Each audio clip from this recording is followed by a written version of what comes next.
I gave an example earlier, right? Where, you know what I'm saying, a job functions, right? And the reason why like a corporation functions is because they have rules, right? And based on those rules, there might be certain things that, you know, you might feel and they could be negative. But because of the rules in the workplace, we find a way to work past them. You understand? Or there's meetings that you have, you understand, to iron them out, right? Let us go as past.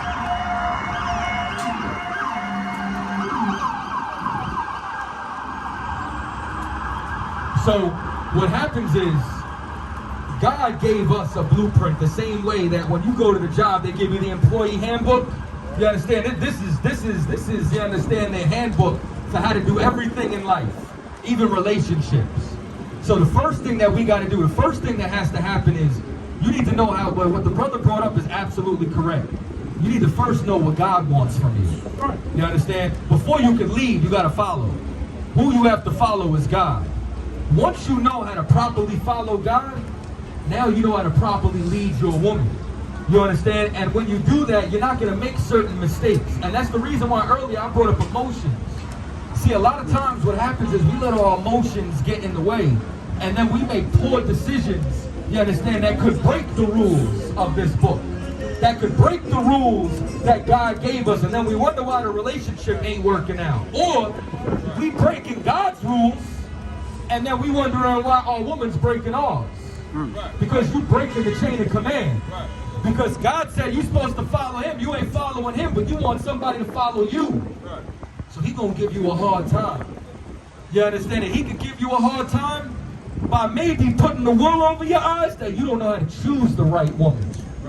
And when you don't know how to choose, you could do everything right in the relationship, except pick the right woman. Right. And if you ain't picked the right woman, then guess what? The relationship gonna fail. You understand? And why did you pick her? You understand? You can't pick her because she just got, you understand, a fat behind and a smile. You can't pick her just because, you know what I'm saying, she got a beautiful face card. You understand? You gotta go deeper, you understand, beneath the surface to find out if she's an asset or a liability. But how could you do that if you don't know yourself and if you don't know what God requires of you? So the first thing that you gotta do is change yourself to be able to actually lead her in that relationship, because we don't teach how to be boyfriend and girlfriend here. We teach people how to be man and wife. Right. We teach you, I'm gonna come right back to you. We teach you how to be a husband. And I'm gonna give it right back to you. But here's the thing. Being a husband is like being a father. You understand? Like if you a father, you can't wake up one day and say, I don't want to be a dad today. You know what I'm saying? Like imagine like your son, like you're sick, right? You got a fever, whatever. You're the only person home. And your son's hungry. You ain't gonna turn around and be like, I can't feed you right now, I don't feel good. You're gonna get up and either make him a grilled cheese or cereal or whatever. You understand? Because you're operating in a role. Well, when you're with a woman, you're in a role. You're a husband. And you can't turn that off. And if you do, she gonna see your nakedness. And then you know what's gonna happen? You're gonna lose her respect. Because for a minute, you decided to be what you wasn't. You see what I'm saying? Yeah. So what was you saying now? Nah, this is wisdom right here. Wisdom. That's the Lord. Yes, sir. Now, my thing is this. Okay, so what if we want to do for the woman, but the woman is doing for the world? The world is doing for the woman. So now, here's my question.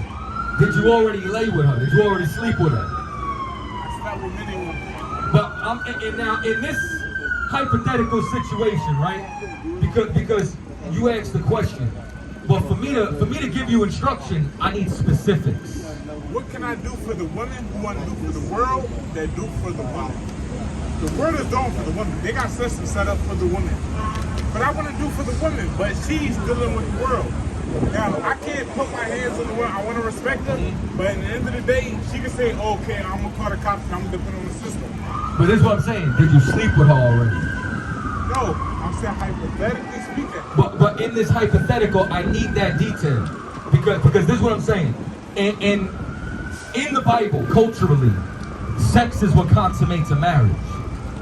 So if you sleep with a woman, you're joined to her. You understand? Like, you ain't never closer with a woman than when you in her guts. You feel me? You know what I'm saying? And that's when two people are joined. They become one. That's also when the flesh could be joined in a child. If you sleep with a woman, you have surely endowed her to be your wife. That's what the Bible says. So the reason I'm asking, did you sleep with her? Because if you didn't, you got no strings attached. You could just, you could leave and go find a better woman. Right. But if you slept with her, now, you understand, you got to do more than just conquer that woman. You got to win that woman. You understand? And if you can't, brother, you stuck with a burden. And that's why I told you, a woman is either an asset or a liability. It sounds like you messing with a liability. You know what I mean? Yeah. Now, my whole Respectfully. thing, like what I'm saying, Uh-huh. for the woman to go against the world, but she still got to balance that. The world is agreeing with the women. You know they're going to try to, you know what I mean, maintain us as men. But how to make sure she know that she going to work against them but be for us, but still be okay at the same time. So you know how? How is that? You got to do that first step that I told you earlier. You got to come further out the world. And you got to get deeper into serving the Lord so that you could have the necessary tools and be a perfect example for her to give her that instruction to pull her further out the world. So first, you understand, see right now, you understand, she deep at sea. You know what I'm saying? And she going like this, and you off the coast. So you think you a little better. You got to come to land. You got to come to shore. You understand? You got to show her what it's like on the shore so that this way she don't drown. So you got to come closer. I only know one way to do it. I grabbed the flyer and I came to class. And then I learned what to do. Right. You understand? Now all my women in order. Right. You get what I'm saying? Plural. More than one. You understand? But now, I'm saying that low key be funny. You understand? I don't advise that for every brother. I'm just letting you know it's permissible. You understand? But you can't lead 3, 4 women if you can't lead one. And you can't lead one if you're not leading yourself properly. You understand? And the only way to do that is from what the instruction that the brother gave you and I gave you. So you got to get a little bit deeper. You understand? You got to come further out the world because it seemed like you like this, like you straddling the fence. Yeah. You know what I mean? It seems like you got 1 foot in, 1 foot out, and you like, why this ain't working out? Come on now. You know what I'm saying? Because you can't play both sides of the fence. Trying to. And this is exactly, and you know what it said. Give me Revelations 3:16. You understand? Y'all used to John 3:16. Let's read Revelations 3:16. You understand? Because this is what God said, and you, if you stay there after I give you this message, you in dangerous territory. Because you're responsible for what you know. You sure you want to know? Give it to You me. want to know? Give it to me. Because if I tell you Give it to me. and you don't change, Give it to me. then comes the judgment. Read. I will come. Revelation chapter 3 verse 16. So then because thou art lukewarm and neither cold nor hot, I will spew thee out of my mouth. See, if you hot or cold, Lord gonna keep you. But if you're trying to be lukewarm and straddle both sides of the fence, he got nothing to do with you. When you serve the Lord, you gotta be hot. You get what I'm Can't saying? serve 2 masters. You can't. Yeah. You cannot serve 2 masters. Right. You understand? So now that you know that, you know what you gotta do. You gotta come all the way on home. Right. You understand? And now, it happens overnight. You know what I'm saying? And what I mean is by it happens overnight, it takes time and seasons. Not just overnight, you understand, but a day and a night, and a day and a night, and a day and a night, and then that stacks up into seasons. And over time, you grow. You understand? It don't happen in a second. It takes time.